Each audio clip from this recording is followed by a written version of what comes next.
Shalom, puji Tuhan saudaraku, hari ini kita ada di hari ke-311 dalam gerakan membaca Alkitab. Sebelum kita membaca Alkitab, mari kita berdoa. Kami bersyukur kepadamu ya Tuhan, karena Engkau menuntun kami boleh ada di hari ke-311 dalam gerakan membaca Alkitab. Tuntunlah kami dengan kuasa Roh Kudus ya Tuhan, agar supaya kami beroleh pengertian ketika akan membaca bagian Alkitab di hari ini. Dalam nama Tuhan Yesus kami berdoa. Amin. Saudara, mari kita membaca bagian Alkitab di hari ini dalam Kisah Para Rasul pasal 7. Demikian bunyi firman Tuhan. Kata imam besar, benarkah demikian? Jawab Stefanus, hai saudara-saudara dan bapak-bapak, dengarkanlah. Allah yang maha mulia telah menampakkan dirinya kepada bapa leluhur kita Abraham ketika ia masih di Mesopotamia sebelum ia menetap di Haran. Dan berfirman kepadanya, keluarlah dari negerimu dan dari sanak saudaramu, dan pergilah ke negeri yang akan kutunjukkan kepadamu. Maka keluarlah ia dari negeri orang Kasdim, lalu menetap di Haran. Dan setelah ayahnya meninggal, Allah menyuruh dia pindah dari situ ke tanah ini, tempat kamu diam sekarang. Dan di situ Allah tidak memberikan milik pusaka kepadanya, bahkan setapak tanah pun tidak, tetapi ia berjanji akan memberikan tanah itu kepadanya menjadi kepunyaannya dan kepunyaan keturunannya, walaupun pada waktu itu ia tidak mempunyai anak. Beginilah firman Allah, yaitu bahwa keturunannya akan menjadi pendatang di negeri asing, dan bahwa mereka akan diperbudak dan dianiaya 400 tahun lamanya. Tetapi bangsa yang akan memperbudak mereka itu akan kuhukum, firman Allah, dan sesudah itu mereka akan keluar dari situ dan beribadah kepadaku di tempat ini. Lalu Allah memberikan kepadanya perjanjian sunat, dan demikianlah Abraham memperanakan Ishak, lalu menyunatkannya pada hari yang ke-8. Dan Ishak memperanakan Yakub, dan Yakub memperanakan ke-12 bapa leluhur kita. Karena iri hati, bapa-bapa leluhur kita menjual Yusuf ke tanah Mesir, tetapi Allah menyertai dia, dan melepaskannya dari segala penindasan, serta menganugerahkan kepadanya kasih karunia dan hikmat ketika ia menghadap Firaun Raja Mesir. Firaun mengangkatnya menjadi kuasa atas tanah Mesir dan atas seluruh istananya. Maka datanglah bahaya kelaparan menimpa seluruh tanah Mesir dan tanah Kanaan, serta penderitaan yang besar, sehingga nenek moyang kita tidak mendapat makanan. Tetapi ketika Yakub mendengar bahwa di tanah Mesir ada gandum, ia menyuruh nenek moyang kita ke sana. Itulah kunjungan mereka yang pertama. Pada kunjungan mereka yang kedua, Yusuf memperkenalkan dirinya kepada saudara-saudaranya, lalu ketahuanlah asal-usul Yusuf kepada Firaun.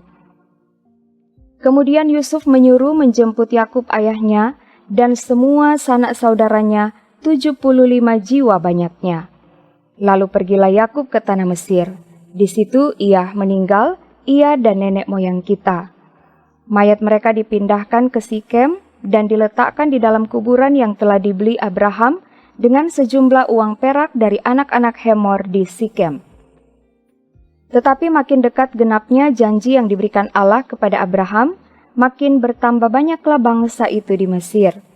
Sampai bangkit seorang raja lain memerintah tanah Mesir, seorang yang tidak mengenal Yusuf. Raja itu mempergunakan tipu daya terhadap bangsa kita dan menganiaya nenek moyang kita, serta menyuruh membuang bayi mereka, supaya bangsa kita itu jangan berkembang. Pada waktu itulah Musa lahir dan ia elok di mata Allah. 3 bulan lamanya ia diasuh di rumah ayahnya. Lalu ia dibuang, tetapi putri Firaun memungutnya dan menyuruh mengasuhnya seperti anaknya sendiri. Dan Musa dididik dalam segala hikmat orang Mesir, dan ia berkuasa dalam perkataan dan perbuatannya. Pada waktu ia berumur 40 tahun, timbullah keinginan dalam hatinya untuk mengunjungi saudara-saudaranya, yaitu orang-orang Israel. Ketika itu ia melihat seorang dianiaya oleh seorang Mesir, lalu ia menolong dan membela orang itu dengan membunuh orang Mesir itu. Pada sangkanya saudara-saudaranya akan mengerti bahwa Allah memakai dia untuk menyelamatkan mereka, tetapi mereka tidak mengerti. Pada keesokan harinya ia muncul pula ketika dua orang Israel sedang berkelahi. Lalu ia berusaha mendamaikan mereka, katanya, "Saudara-saudara, bukankah kamu ini bersaudara? Mengapakah kamu saling menganiaya?"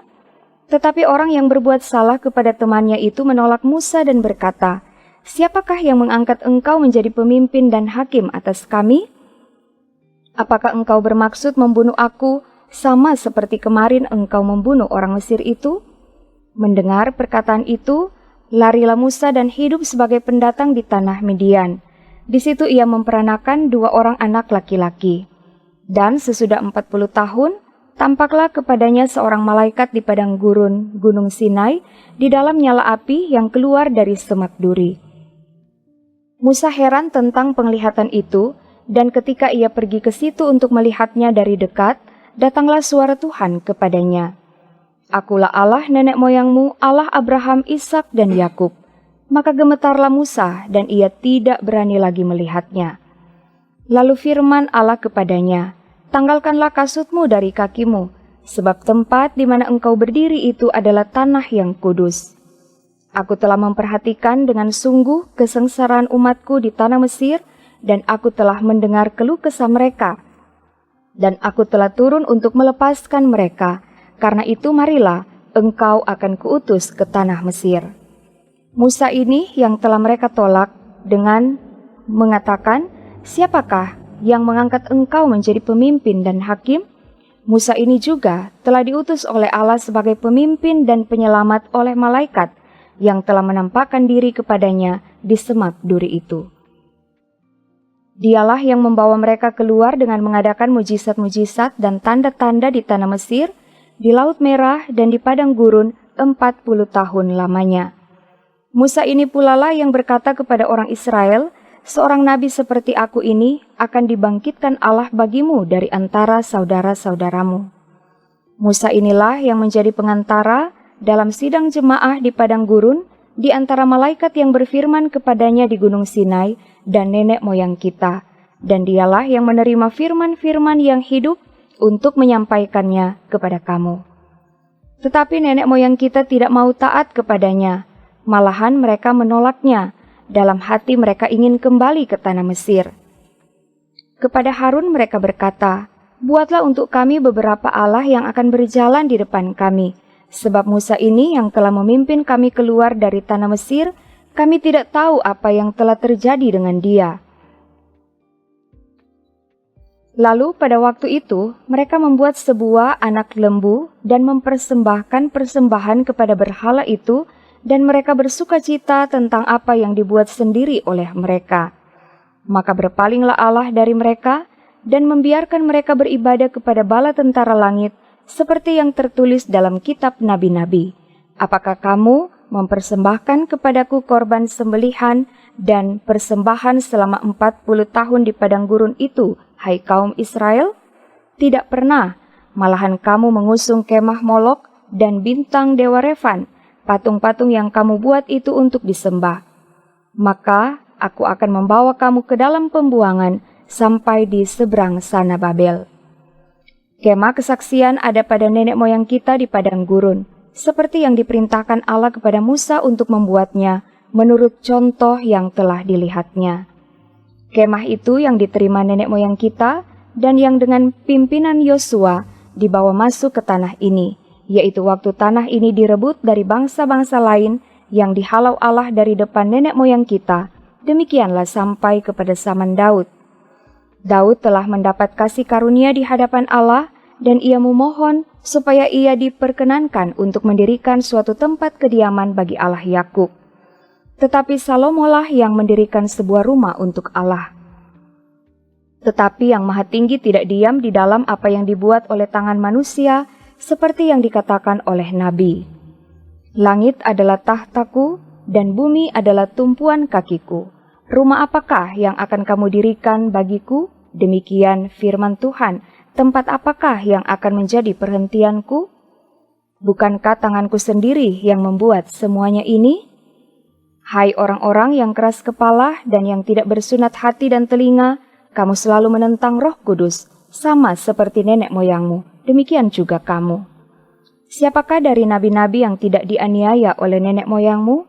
Bahkan mereka membunuh orang-orang yang lebih dahulu memberitakan tentang kedatangan orang benar, yang sekarang telah kamu khianati dan kamu bunuh.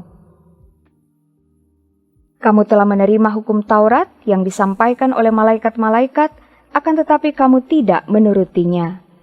Ketika anggota-anggota mahkamah itu mendengar semuanya itu, sangat tertusuk hati mereka, maka mereka menyambutnya dengan gertakan gigi. Tetapi Stefanus yang penuh dengan Roh Kudus menatap ke langit, lalu melihat kemuliaan Allah, dan Yesus berdiri di sebelah kanan Allah. Lalu katanya, "Aku melihat langit terbuka, dan Anak Manusia berdiri di sebelah kanan Allah." Maka berteriak-teriaklah mereka, dan sambil menutup telinga serentak menyerbu dia. Mereka menyeret dia keluar kota, lalu melemparinya, dan saksi-saksi meletakkan jubah mereka di depan kaki seorang muda yang bernama Saulus. Sedang mereka melemparinya, Stefanus berdoa katanya, "Ya Tuhan Yesus, terimalah rohku." Sambil berlutut ia berseru dengan suara nyaring, "Tuhan, janganlah tanggungkan dosa ini kepada mereka." Dan dengan perkataan itu, meninggallah ia. Demikian pembacaan Alkitab, mari kita berdoa. Terima kasih ya Tuhan, kami boleh membaca Alkitab di hari ini. Biarlah setiap orang yang tetap setia, mengambil bagian dalam gerakan membaca Alkitab, akan selalu menikmati berkat-berkat Tuhan. Dan kami berdoa, semua aktivitas yang akan kami lakukan sepanjang hari ini, kiranya diberkati Tuhan. Ini doa kami, dalam nama Yesus kami berdoa. Amin. Saudaraku, demikianlah pembacaan Alkitab di hari ke-311. Terima kasih, Tuhan Yesus memberkati. Shalom.